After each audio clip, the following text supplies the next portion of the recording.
દરેક પ્રોગ્રામ કર્યો છે દરેકને મારા વંદન. પણ રિધમ વાળા સારામાં સારી રિધમ વગાડે કે લોકો નાચી જાય. જેવું કલાકાર ગાય, ટોપ કલાકાર ગાય, ટોપ રિધમ વાગે એટલે દુનિયા નાચે. સંગીત સંગીત છે, પણ એમાં પાછા બે ભાગ આવે, એક જેન્ટ્સ કલાકાર ને એક લેડીઝ કલાકાર.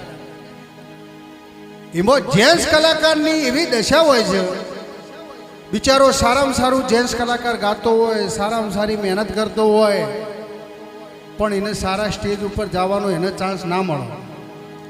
સારામાં સારું ગાતો હોય, પોતાનું ગુજરાન ચલાવતો હોય, ઘર ચલાવતો હોય ને બિચારો પ્રોગ્રામમાં ક્યાં કોકને બોલાયો હોય જાતો હોય, પણ એને માયક હાથમાં ના મળે ના મળે ના મળે.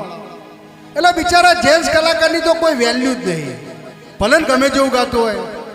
અને એમાં મારી બુનોની વાત કરું તો એની તો વાતો જ જુદી છે.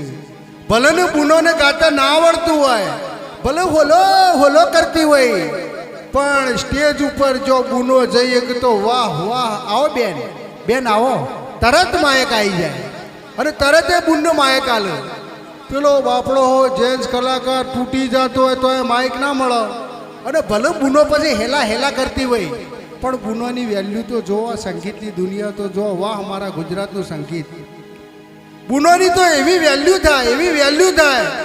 અને જેન્ટ્સ કલાકારોનું મોજ છે, બરોબર. ભલે બુનોને ગાતા ના આવડતું હોય, ભલે હોલા હોલા કરતી હોય બુનો તો, અને પાછી બુનો તો થોડા દાડામાં તો પાછી બજારમાં આવી જાય. અને પછી મારી હારી પેલી ચકલીના 4 પગ રાતા, અને પછી ઉડ્યું, હો આમ ઉડ્યું બુનો, જોરદાર ઉડ્યું બુનો પાછી.